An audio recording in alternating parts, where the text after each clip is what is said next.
what makes Trevor, your husband, different? You feel at home. Hindi ka ninenervyos pag halimbawa hindi kami magkasama ngayon.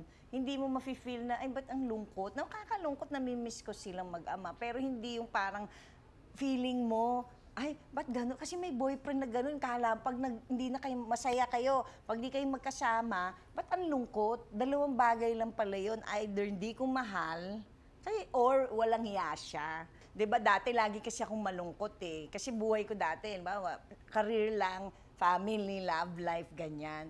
So sabi ko, ba't ganun? Pag umalis na, pag magkasama kami, tuwan-tuwa ka, happy-happy. Tapos pag lumalabas siya ng pinto, tapos parang ang lungkot-lungkot. Tapos sabi ko, ay, hindi naman dahil siguro walang hiya siya, hindi ko siya mahal. Kaya parang happy lang ako pag may ginagawa kami, magkasama kami, ganun. So, doon ko din na-realize na kailangan mahal mo din yung tao. At the same time, you feel safe. Paano nabago ang buhay mo ni Athena? Ayun nga, kasi tingnan mo, ayan, pupunta ako sa school, syempre wholesome. Pupunta ako doon, mga buo ang pamilya ng mga, syempre may nanay, tatay, private Catholic school siya eh. So, hindi naman pwedeng hahatid ko siya sa loob ng school. Tapos, syempre, hindi ako maayos. Makikita ako ng mga teacher, ng mga kaklase, and everything. Tapos, syempre, nagda-drive din ako.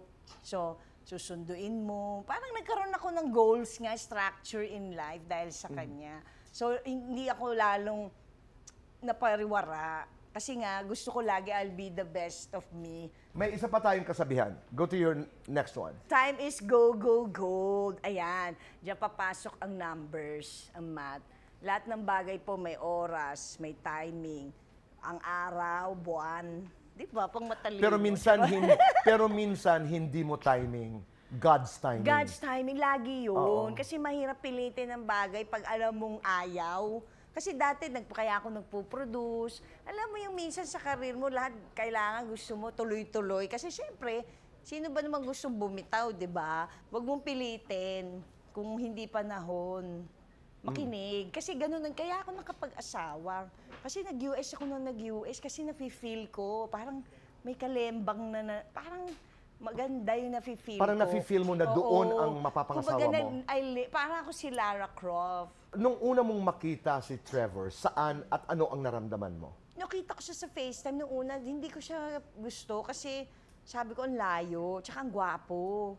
Sabi ko malamang bibigay na naman ako dito, pero ayoko na. O, di ba? Okay. Hindi ko siya, binabaan ko siya ng phone, tapos uwi na ako sa Pilipinas kasi sabi ko, nag-New Year ako doon, bagong taon. Sabi ko, dami ko nang ginastos sa Amerika, papunta.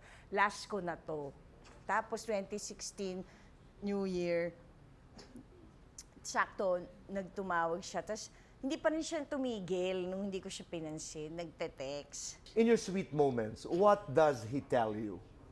Si Hindi, Trevor. sabi niya, nung umuwi ako, sabi niya, alam mo, I'm so surprised daw kasi ako na yung na-miss niya. Nito lang, nung 2.5 months kami dito. Okay. So, anyways, ano nga yung tanong? Sa dami ko sinabi. Sa mga sweet moments Ayun, sweet niyo. moments. Oo. Sabi niya, sabi niya, alam ko na yung tanong. Oo, sabi niya, alam mo, na-miss kita. Kaysa sa ito my own daughter. Kasi di ba minsan kasi pag lalo na mag 7 years na kayo, syempre parang minsan kakaasar na eh, di ba? Minsan lang naman, yung may mga kung ano-ano lang ganun. So, yun yung He missed you. for the first